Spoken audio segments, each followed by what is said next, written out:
2 officers are facing murder charges in a 2014 Albuquerque homeless man being shot. Now, I've been to Albuquerque, not much there, but God bless all you Albuquerqueans.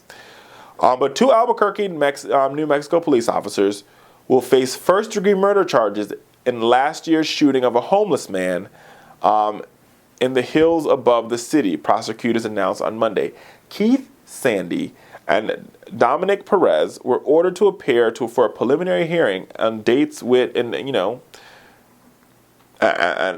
basically they're going to get a hearing and they're going to go in front of the judge because they shot the 38-year-old homeless man who had spent the night before his shooting in the shelter. But when the shelter closed for the winter, Boyd tried to camp in the hills above the city. Overnight camping in the hills is illegal. Helmets and body cameras worn by dozens of city police who converge on the campsite where Boyd, with 2 small camp knives in his hand, was sleeping. Over several hours, Boyd talked with officers. At one point, he claiming to be the Department of Defense. The cameras captured officers convening on the small nestle of rocks in the hills, and they captured him being shot.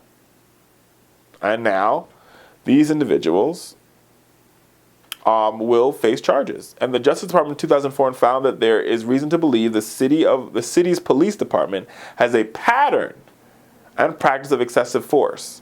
The city has since agreed to a memorandum of understanding allowing the Department of Justice to monitor the department. So, they killed this homeless guy. These 2 guys are facing these two police officers are facing charges for killing this homeless guy. But beyond that point, that just scratches the surface of what's happening in the Albuquerque Police Department. Because what the Justice Department found when they walked in the doors in Albuquerque is that when you scratch the surface a little bit, they have a problem. They have a pattern and a practice of using excessive force. The same excessive force we saw in the death of Eric Garner, and the same excessive force that we saw in the death of Michael Brown. Oh, and Tamar Rice. And the list goes on and on and on and on and on.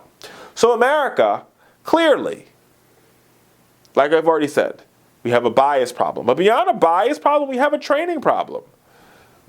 If police departments have a pattern of using excessive force, the question we must ask ourselves is how can we reverse that pattern? And how we reverse that pattern is we're trying to train these officers and giving them the resources they need so they don't make the same mistakes over and over again. But maybe that's just my 2 cents.